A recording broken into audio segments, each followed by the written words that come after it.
If you've ever looked at Disney World prices and thought, there is no way a family vacation should cost this much, you are not wrong. But here's the secret. With Capital One cards, you can cover Disney park tickets, on-property resorts, and even dining plans without paying cash out of pocket. The reason this works is because Capital One gives you complete flexibility in how you use your points. You're not locked into a portal, and you're not restricted to specific brands. But there is one thing you need to be careful about. Do not buy your Disney tickets directly from Disney. Disney tickets bought directly from Disney.com do not code as travel, which means you cannot redeem Capital One points to erase the charge. But Undercover Tourist does code as travel, and that one detail unlocks the entire method. The most important rule is this. Always check how the purchase codes on your Capital One statement before the cancellation window closes. If it codes as travel, then it's eligible to erase with miles.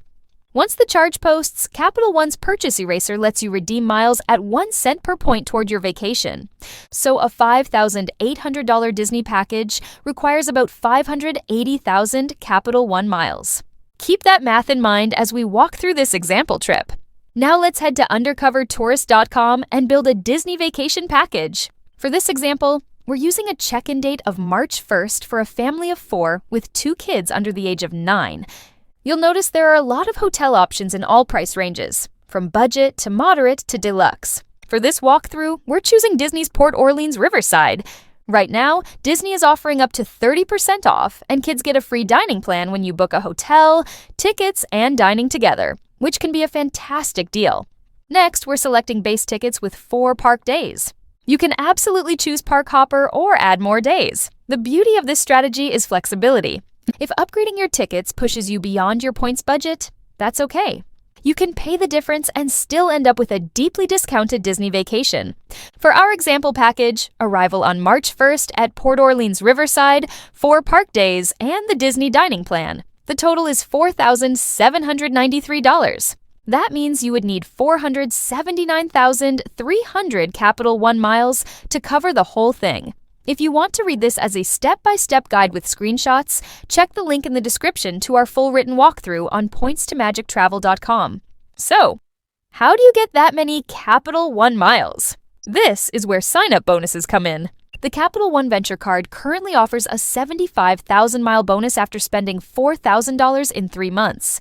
Since the card earns 2x miles on every purchase, after meeting the minimum spend, you end up with about 83,000 miles.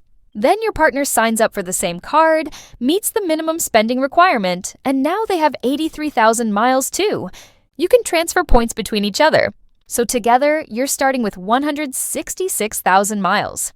Next, you move on to the Capital One Venture X. That card currently has a 100,000 point bonus after spending $10,000 in 6 months, which gives you about 120,000 miles after meeting the spend.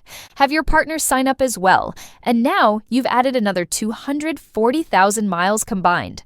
That brings your total to 406,000 miles, just from welcome bonuses and minimum spending. So you could use those bonuses to cover most of your trip, around $4,000 worth, and pay just $700 out of pocket for a Disney World trip for 4 that includes your hotel, food, and park tickets. Or you can continue using your cards for everyday spending to earn the additional points needed to fully erase the trip. You can also experiment with dates, hotels, and park days to find cheaper stays that fit your miles balance perfectly. And if you're willing to pay a little out of pocket, you can upgrade your experience. For example, using the same travel dates and ticket type at Disney's Animal Kingdom Lodge, the package total is $5,807.